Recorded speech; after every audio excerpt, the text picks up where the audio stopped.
Hello students, I am Dr. Vinod Kamble. Now from here we are going to start with a question levels of strategies जिसके अंदर पहले हम लोग corporate level strategies के बारे में पढ़ने वाले हैं। ना कॉर्पोरेट लेवल स्ट्रेटेजीज को तीन पार्ट में डिवाइड कर सकते हैं। एक होता है स्टेबिलिटी स्ट्रेटेजी, दूसरा है growth strategy and third one is retrenchment strategy. ये सबके बारे में हम लोग को डिटेल में पढ़ना है। ये जो है कॉर्पोरेट लेवल स्ट्रेटेजी का पूरा डिटेलिंग है कि स्टेबिलिटी स्ट्रेटेजी, फिर ग्रोथ स्ट्रेटेजी, उसके और क्या पार्ट्स है, रिट्रेंचमेंट स्ट्रेटेजी उसमें क्या क्या आता है, तो ये पूरा उसका डिटेलिंग है। तो इस वीडियो में हम लोग स्टेबिलिटी स्ट्रेटेजी के बारे में पढ़ते हैं। सबसे पहले स्टेबिलिटी स्ट्रेटेजी क्या होता है। तो स्टेबिलिटी स्ट्रेटेजी होता है वहां पे बिजनेस जो है वो अपना करंट पोजीशन या प्रेजेंट पोजीशन को रिटेन करने की कोशिश करता है। रिटेन मतलब जो पोजीशन में, वो पोजीशन में वो रहने की कोशिश करते हैं और वो लोग अपने करंट प्रोडक्ट और करंट मार्केट के ऊपर फोकस करते हैं। मतलब सपोज कंपनी के पास 4 प्रोडक्ट्स है और कंपनी अपना बिजनेस जो है 2 मार्केट में चलाती है, तो कंपनी वही 4 प्रोडक्ट्स जो है वो कंटिन्यू करेगी और वही 2 मार्केट जो कंटिन्यू करेगी, उसमें कुछ भी एडिशन नहीं करेगी। तो इसको बोला जाता है स्टेबिलिटी स्ट्रेटेजी। तो जहां पे कंपनी अपनी प्रेजेंट पोजीशन को होल्ड करती है या रिटेन करती है और अपने करंट प्रोडक्ट और करंट मार्केट के साथ बिजनेस कंटिन्यू रखती है, उसको स्टेबिलिटी स्ट्रेटेजी बोला जाता है। अभी ये स्ट्रेटेजी होती है वो ज्यादातर क्या होते हैं, जो स्मॉल बिजनेसेस होते हैं या जो भी बिजनेस मैच्योरिटी फेज पे पहुंच चुके हैं। मैच्योरिटी फेज मतलब वो फेज होता है जहां से और बिजनेस का ग्रोथ नहीं हो सकता है। ओके, एक हाईएस्ट लेवल पे वो ऑलरेडी पहुंच चुके हैं, अभी उसके बाद में बिजनेस का और ग्रोथ नहीं हो सकता है, तो ऐसे बिजनेसेस जो है वो स्टेबिलिटी स्ट्रेटेजी के लिए जाते हैं। तो स्मॉल बिजनेस और मैच्योरिटी फेज पे पहुंचे हुए बिजनेसेस जो होते हैं वो स्टेबिलिटी स्ट्रेटेजी को अडॉप्ट करते हैं।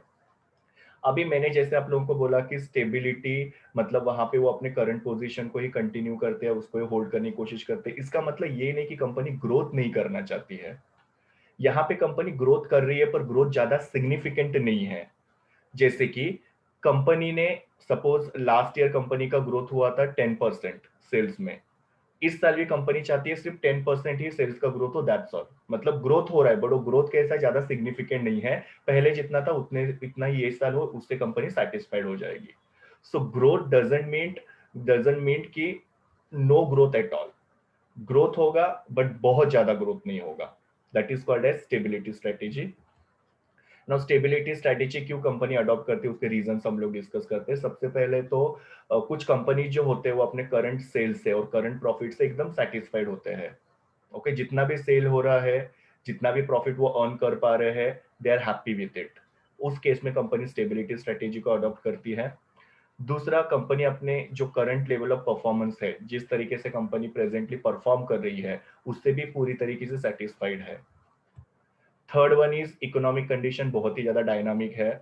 मतलब इकोनॉमी में बहुत ज्यादा रिसेशन चल रहा है या बहुत ज्यादा अप एंड डाउन हो रहा है, तो उस केस में भी क्या होता है, स्टेबल रहना बेटर होता है।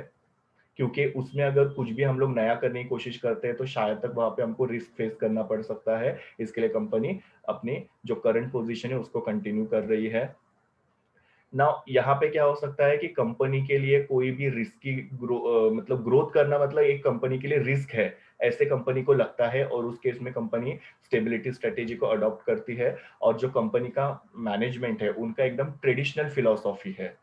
ट्रेडिशनल फिलोसॉफी का मतलब क्या होता है कि उनको ग्रोथ अच्छा नहीं लगता है या ग्रोथ से उनको डर लगता है।